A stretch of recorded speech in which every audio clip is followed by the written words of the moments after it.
Добро утро, почитувани. Следите утринската програма на Телма. Утрово да си кажеме со Борис Рончевич, социолог од Словенија, еден од водечките на денешницата.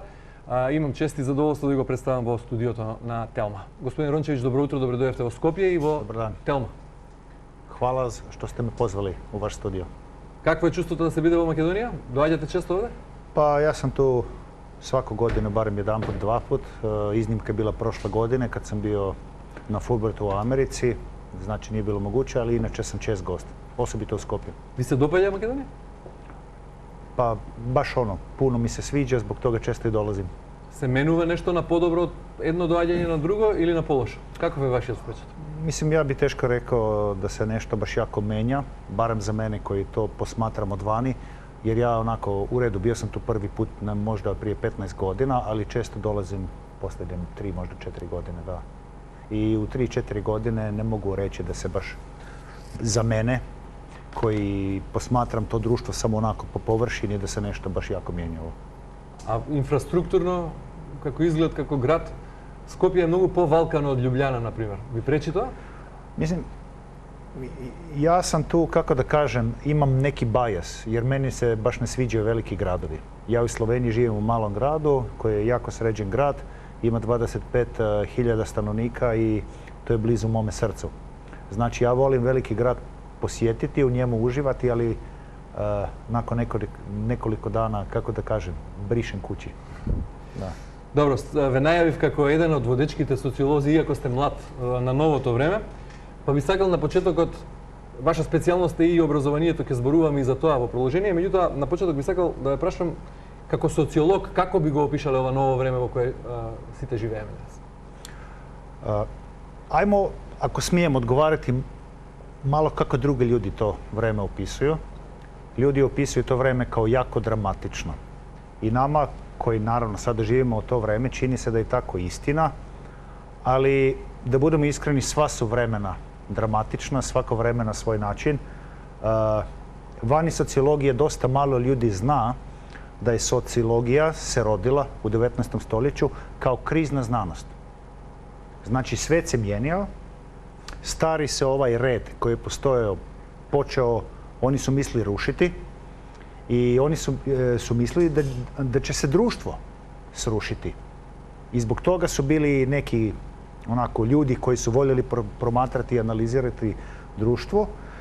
Napravili su tu novu disciplinu koju zovemo sociologija. Znači, bili su tu Emil Durkheim, Georg Simmel i svima poznati Max Weber, Karl Marx i Max Weber.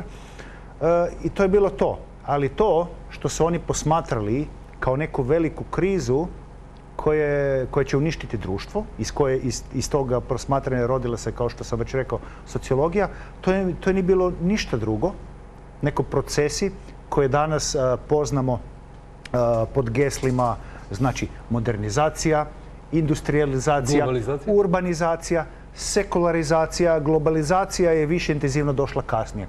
Znači, mi sada danas znamo da ta vremena nisu bila nikakva katastrofa, nego su dovela da ljudi danas žive u prosjeku bolje nego što smo ikad živjeli, da je životni dob u prosjeku duži nego što je ikad bio, da se bolesti koji su nekad bile neizlječivi mogu liječiti i slično. Znači, ako gledamo istoriju, možemo reći da ne treba previše dramatizirati, ali naravno treba da budemo oprezni. Da li mnogo je vidljivo ona прочуена Хопсова дека човек на човека му е волк сега во ова денешно време? И дали денешната социологија умее да одговори на кризата која ја живееме сите и на предизвиците? Pa u sociologiji postoje barem dva smjera razmišljanja. Jedan je, kako da kažem, jako akademski. Znači, sociologija ne smije da odgovara na probleme, nego da to posmatra, proučava, možda ponekad nešto malo savjetuje. A onda postoji, kako da kažem, drugi, ponekad dosta jaki pristup kako sociologija treba da bude, zove se public sociology. Javna sociologija, znači sociologija koja može i da zna da radi za zajedničko dobro. O tome se sociologi sami ne slažemo.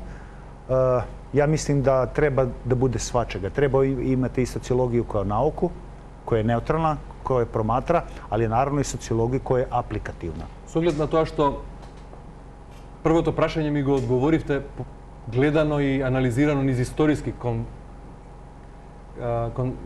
аспект, може ли сега како социолог, повторно имајќи ги предвид историските циклуси, да предпоставите како би изгледал светов по 100 години или по 500 години од сега?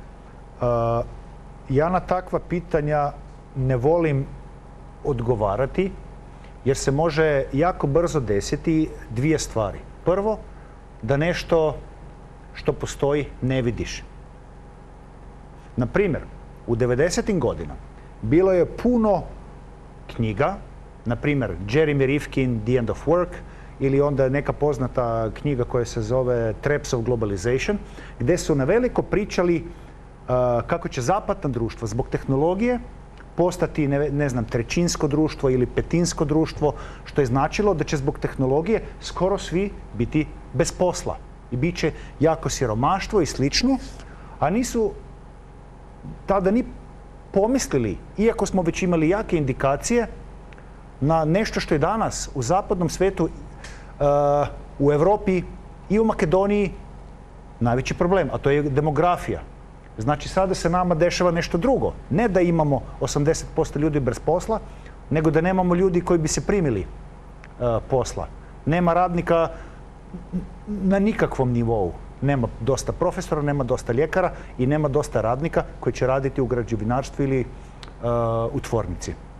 Znači, to je prva stvar koja se može desiti, a druga stvar koja se može desiti je da se desi neka inovacija koja nije bila planirana, jer po definiciji inovaciju ne možeš planirati, znači nekakav breaking innovation. Na primjer, da vas je neko pitao u početku, sociologa, mene, kakvo će društvo biti 2020, ko je tada i pomislio da će biti nešto što se zove internet i koje će sve biti posljedice toga interneta. Mi smo još iz generacija koji internet nije postojao i znamo, mi nismo ove, kako se kaže, digital natives. Mi se još sjećamo društva ispred vremena interneta i ko zna koja će biti možda neka inovacija koja će mijenjati društvo, ne znam, tamo u 30. ili u 40. godinama ovog stoljeća. Znači, ja mislim da je na takva pitanja faktički nemoguće odgovoriti.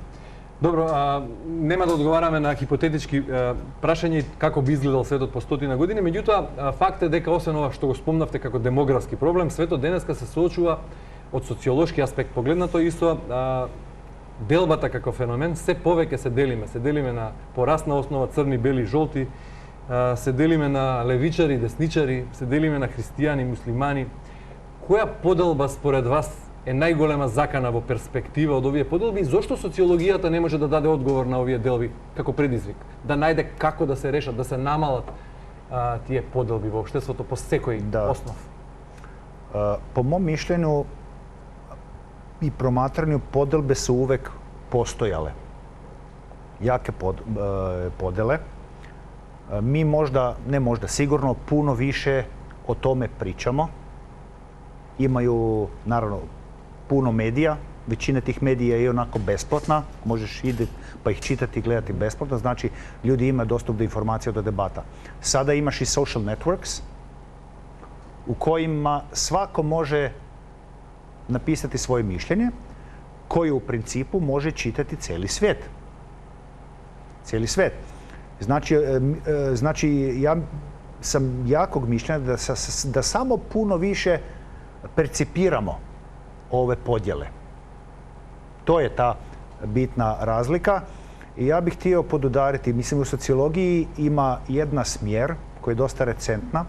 Jedan palestinsko-libanonski sociolog puno piše o tome, Sari Hanafi, on zove dialogical sociology. I ja mislim da bismo ne bavili se time kako bi bilo manje podjela, nego da pokušamo pričati sa ljudima sa kojima se možda u nečemu ne slažemo. Ne znam, lijevi sa desnima, Makedonaca Albancem, homoseksualac sa heteroseksualcem, muški sa ženskom i tako. I ako ćemo znati pričati, imati empatiju, znači shvaćati poentu ove druge osobe, onda ove podjele koje su uvijek postojale i koje će uvijek postojati, neće biti tako bitne. Jer neće raditi probleme u društvu. A zbog čega sociologija ne rješava tih problema? U sociologiji imamo u principu jedan veliki problem. U sociologiju je ova ljevičarska i desničarska ideologija baš ono prodrla duboko u sve pore. Danas u sociologiji, u vrhunskim žurnalima nije tako lako objaviti rad koji bi dolazio iz ovog konzervativnog world viewa.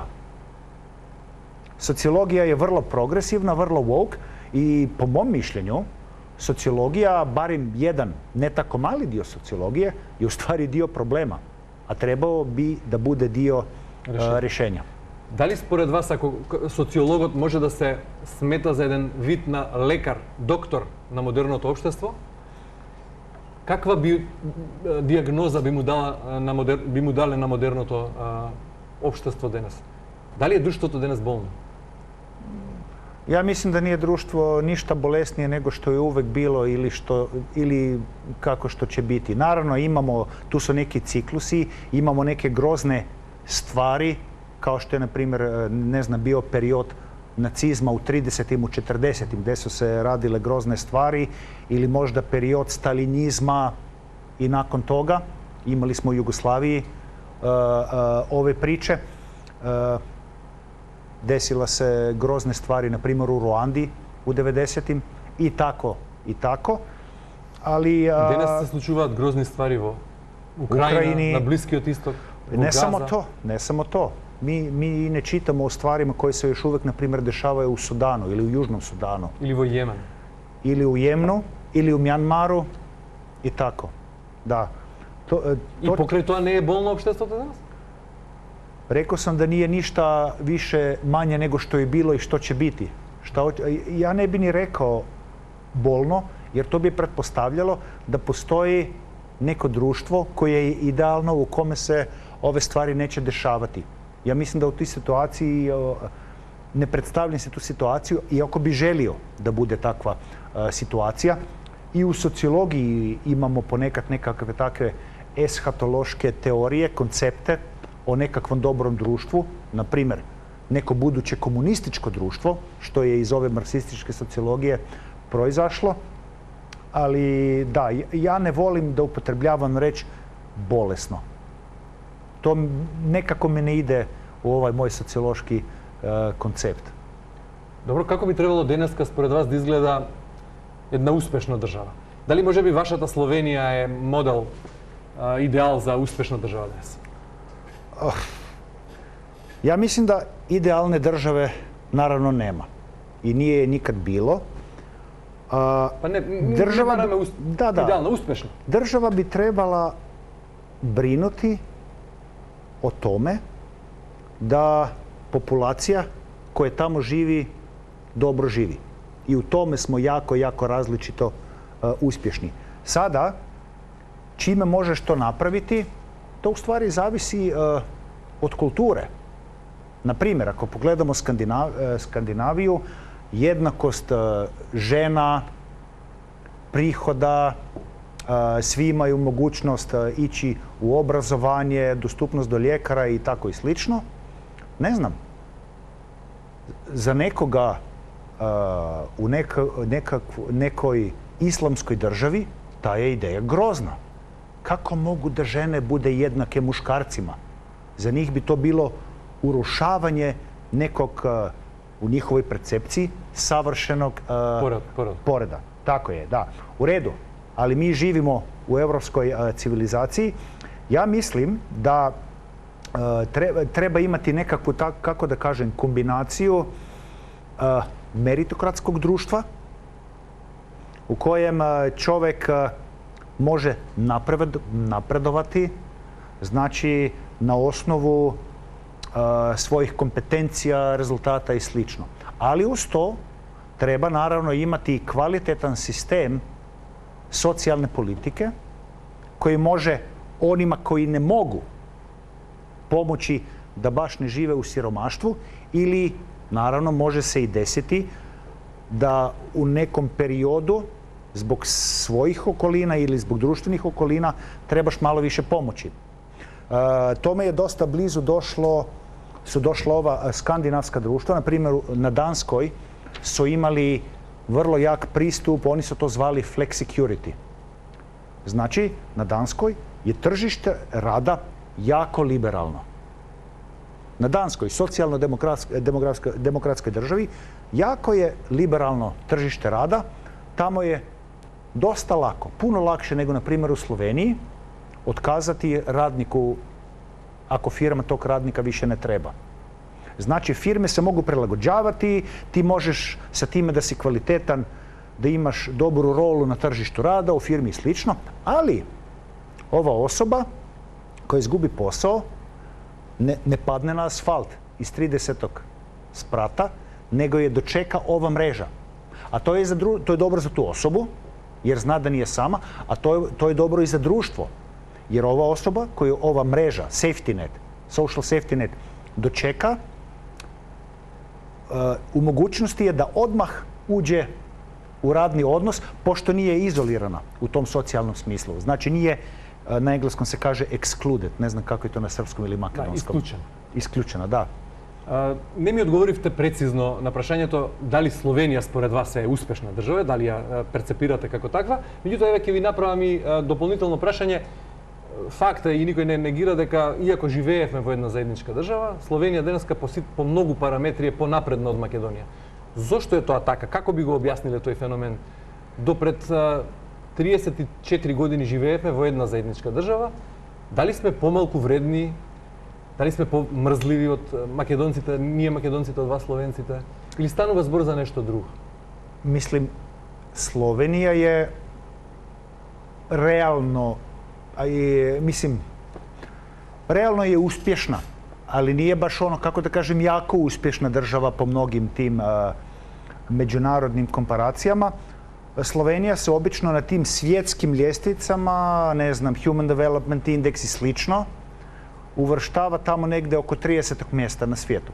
Što je dosta okej, jer mi ipak živimo u Europi, na kontinentu gdje je najviše ovih visoko razvijenih država. Ali ne bi bilo tačno da kažemo da se nešto jako promijenilo u posljednjih 30 i nešto godina u tom smislu. Naravno, sve se mijenja.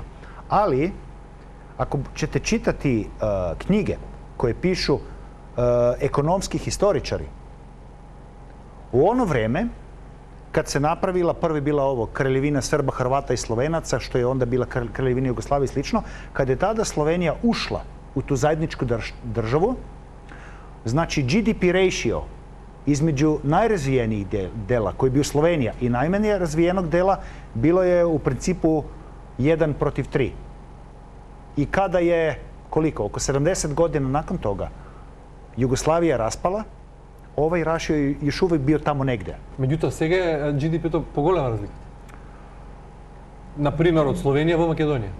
Da, ali treba možda i pogledati GDP per capita ili GBT totalni. Сега да кажете дека историски Словенија била понапредна земја од Македонија, од Србија и од другите, и дека ништо не се сменило во последниве години? Istorija je jako važna. Ne. Mijenjaju se stvari naravno, ali je istorija isto tako važna. Еве ќе ви дадам еден пример. U posljednjih 60 ili 70 godina možda je broj država za prste jedne ruke koji su bili nerazvijene i koje su došle do toga da su jako razvijene.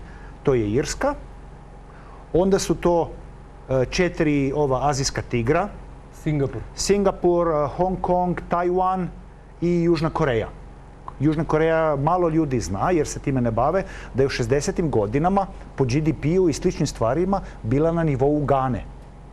U 60. I onda, u redu, onda imamo, na to sam zaboravio, ali tu nije išlo za inovacije, nekoliko ovih arapskih država su se jako razvile zbog nafte i imali su dobar državni menadžment. Znači da nisu to tako malo, kako da kažemo, bez veze potrošili, nego su investirali u prave stvari. Ali jako mali broj država uspio je napraviti jedan veliki iskorak. Slovenija nije u tom broju država. Znači, to u stvari nije tako lako napraviti. To je vrlo, vrlo teško napraviti. Брат, ќе ви дадам еден само пример. Словенија на почетокот на новиот милениум, во 2000 година, не го селектираше отпадот. Не селектиравте отпад. Да. Сега тоа е доведено до совршенство. Барем, мојот впечаток беше таков кога последен пат бев во Словенија пред неколку години. Да. Или е уште еден пример која е ваша специјалност? Образованието. Зошто Словенија има подквалитетно образование од Македонија? Каде е тајната? Puno se je tih stvari promijenilo. To su različite stvari koje ste pomenuli. Što se tiče otpada, počelo se mijenjati kad je Slovenija počela ovaj pristup Europskoj uniji. Europska unija ima jedan veliki niz pravila i tih pravila je više i više i više koje se prosto treba držati. I ja se još sjećam, kad sam kao klinac, imao sam 15 godina, mogao sam u svom rodnom gradu, u rijeki Krki, plivati. Nakon toga nije se moglo. Šta se onda desilo? U redu, zatvorile su se kasarne JLA, koji su trošile i bacale u Krku puno ovih detergenata jer su prali opreme. Ove su se kasarne zatvorile, nekoliko ovih velikih zagađivača otišlo u bankrot i desila se EU, koja je prosto rekla, ako hoćete ući u EU, ćete poštivati neka pravila i ne možete birati. Morate ih poštivati i prosto nismo imali izbora, da tako kažem. Da. Što se toga tiče. A što se tiče, kako da kažem, obrazovanja, pa u Sloveniji, što se tiče obrazovanja, konkurencija baš jaka. Zaista je jaka. Ovih studijskih mjesta u Sloveniji koje finansira država, znači čak i ne pričam o ovim privatnim mjestima, nego ovih mjesta koje finansira država, znači gdje ne treba platiti školarinu, je više nego što je đaka koji završavaju 4. godinu gimnazije, srednje škole. I znači već tu je nekako tako, ako hoćeš da normalno radiš, da imaš normalne prihode, trebaš da napraviti nešto da ih pritegneš. I šta se sada desilo? Ljudi su shvatili, već odavno, da budem iskren, da nije dosta da imaš diplomu, nego pre svega da imaš kompetencije. I što se sada desilo?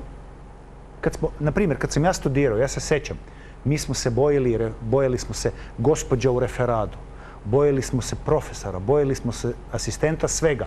Ćutili smo, iako nam nešto nije bilo baš okej. Što se sada dešava? Studenti znaju svoja prava.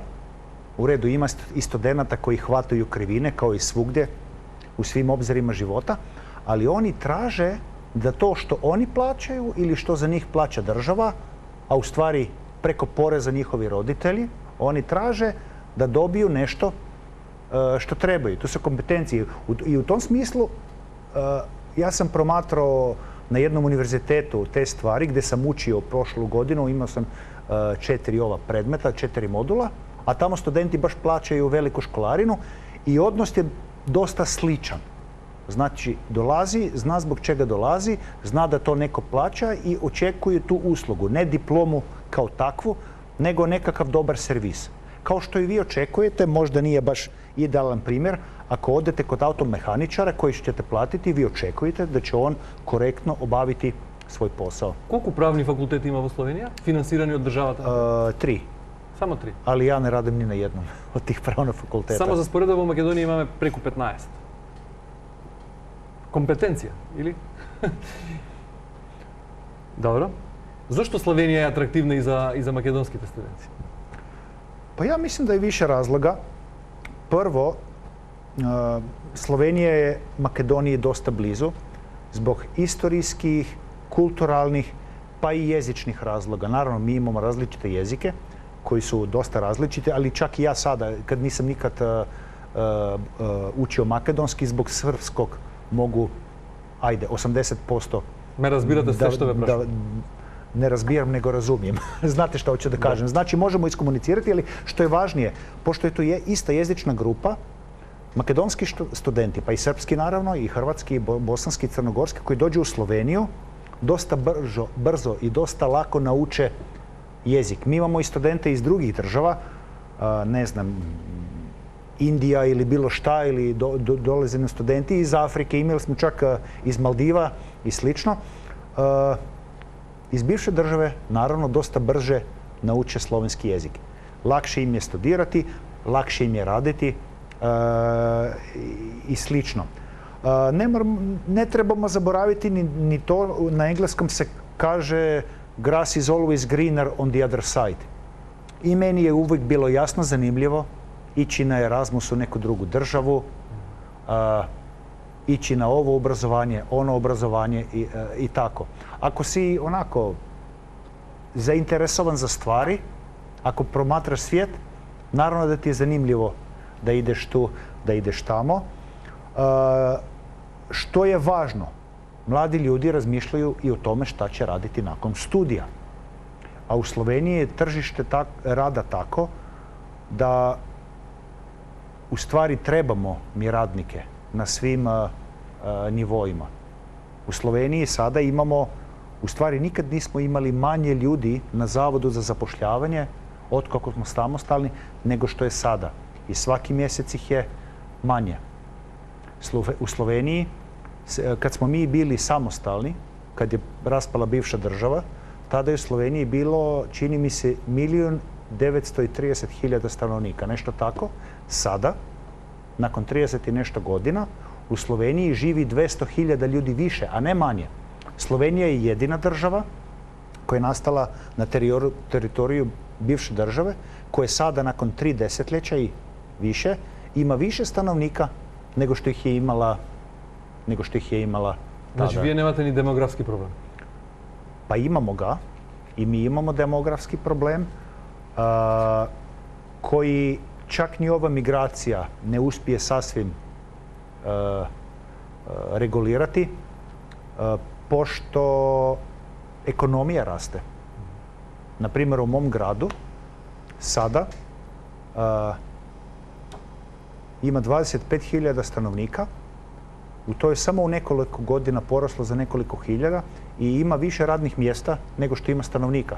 Znači ima migracije iz drugih strane. Znači ako biznis raste, treba imati više ljudi. Što najmnogo vi treba? U Sloveniji je sada na tržištu rada oko 1 milijun ljudi je aktivnih, znači u radnom odnosu. I od toga je 150.000 radnika sa radnim dozvolama i mnogo Makedonaca. Znači to je sada 15%. U Sloveniji sada svake godine umirovi se 2 put više ljudi nego što ih uđe prvi put na tržište rada. Što znači da je izvjesno, ako mi hoćemo da očuvamo ovaj nivo servisa i ekonomije, da će ovaj postotak od 15% za 10 i 15 godina otići će na 30%, možda čak i više. U mom gradu, pošto nema dovoljno ovog osoblja za njegu starijih ljudi, iako ima red, treba čekati da uđeš u starački dom, trebali su za neko vreme zatvoriti jedan sprat, pošto nije bio dosta ljudi koji da rade. Da mi danas u Sloveniji zabranimo Bosancima i Albancima rad, ja volim da kažem da bismo najvjerojatnije trebali zatvoriti 90% gradilišta po državi. Znači, to će se još dešavati. Zašto bi go zabranili? Jer ne bi bilo nikoga da radi. Nema, zašto bi zabranili? Ne, to je hipotetski. Hoću da kažem kako zavisimo od toga. Zavisimo od stranih radnika i ta će potreba biti još viša i zbog toga je u stvari Slovenija, kako da kažem, dosta ljubazna do tih stranih radnika, jer to prosto trebamo. Koji su najdeficitarni struki i zašto ima najgolem interes? Pogledajte, deficitarne struke ima ih milion. Nema ljudi raditi u zdravstvu, u bolnicama, u staračkim domovima. Nema dosta ljudi raditi na gradilištima. Cijene rada na gradilištima su otišle u nebo. Nema ljudi raditi u kafićima, a i ja sada već nekoliko mjeseci tražim asistenta koji bi kod mene radio doktorat, jer naravno trebaš naći neko koji je talentiran, a ne samo neko koji ima diplomu, neko koji hoće raditi akademsku karijeru. I sa bilo kome pričam nije zaista jednostavno dobiti radnika na ovom tržištu rada. Jer ih prosto nema. Nama se nekad desi, a fakultet smo. Tražimo, znači mi imamo 900 i nešto studenta. Tražimo studenta koji bi za nas nešto malo odradio putem studentskog servisa i desi nam se da mi kao fakultet ne nađemo ni jednog studenta jer svi rade preko studentskog servisa ili neće da rade. Какви се македонските студенти во Словенија? Ги бива ли? Зашто најмногу студираат? Зашто се најмногу талентирани? Jako različite stvari. Mislim, mi smo fakultet koji se bavi društvenim naukama. Znam i priču iz jednog drugog fakulteta koji se bavi informatikom i računarstvom i tamo ih ima mnogo. Ali znam kada smo mi odlazili na ove sajmove i tako, i ponekad smo bili jedini Slovenci i dolazili su i pitali su nas za sve, za hemiju, za biologiju, za matematiku, za medicinu, za sve. Ja mislim da je onako, u principu interes dosta je slična priča kao što je u Makedoniji. Што прават македонските студенти кои студираат во Словенија по завршување на студиите? Најчесто, какви се примерите кои вие ги познавате? Остануваат таму, во Словенија наоѓаат работа, заминуваат во некоја уште поплатена земја или пак се враќаат во Македонија? Da budem iskren, nisam gledao statistika. Znači, to što će reći nije nešto potvrđeno i neću pričati samo za makedonske studente, ali kad sam jedanput imao sam grupu studenata u prvoj godini, ne znam koliko ih je bila, 25-30, iz različitih jugoslovenskih država. Prvo sam pitao, ko od vas nije iz Slovenije?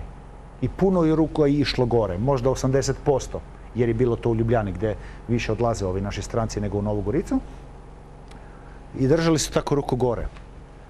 I onda sam rekao, i to je tragedija za te države, onda sam rekao, ko planira se vratiti u državu nakon studija, sve su ruke otišle dole.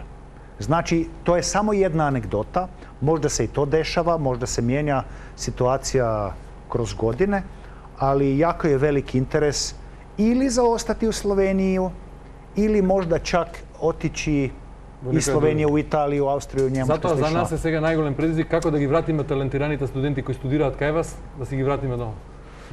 Можеме ли тоа? Ja sam, kad sam imao 20 godina, dobio ponudu da odem u Berlin na jedan univerzitet kao mladi istraživač. Tada sam baš završio doktorske studije. I ja sam tada onako iskalkulirao, takva mi je plata, takvi su mi troškovi. I ja sam tada, bio sam i sam iznenađen, shvatio sam da ja u stvari da ođem u Njemačku, u Berlin, koji tada i nije bio jako skupi grad, da bi meni u stvari životni standard pao. I ja sam zbog toga odlučio ostati u Sloveniji. Ne zbog toga jer sam se bojao negde ići. Znači, treba ljudima omogućiti kvalitetan standard i ne samo u smislu novca, nego i u smislu mogućnosti karijernog razvoja. Mnogi mladi ljudi vole kreativu, vole kulturu. Znači, treba i to omogućiti.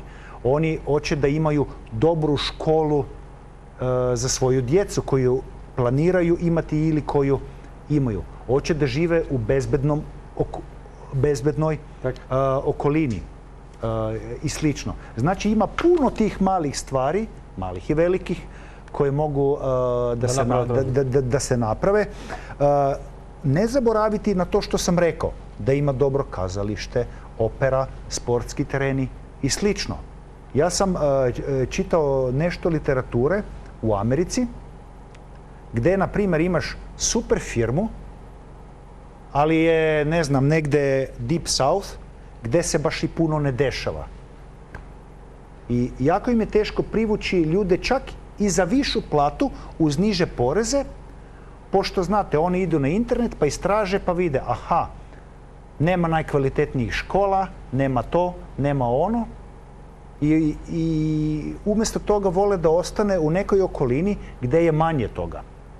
Gdje je niža plata, a ima više tih servisa. Znači, puno je tih stvari koje utječu na to, na tu osobnu odluku gdje ćeš živjeti. Ali,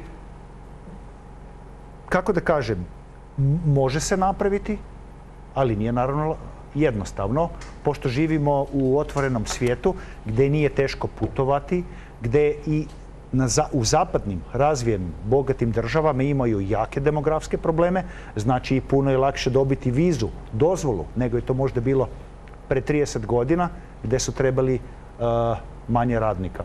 Da, sada za nekog kvalitetnog radnika makedonski poslodavac konkurira sa slovenskim, sa njemačkim, sa švedskim, sa engleskim. Господин Рончевич, благодаря много за ова исцрпно интервју за утринската натала. Hvala što ste me pozvali. Почитувани гледачи, тоа беше Борут Рончевич, го проследивте интервјуто со него, останете со програмата натаму.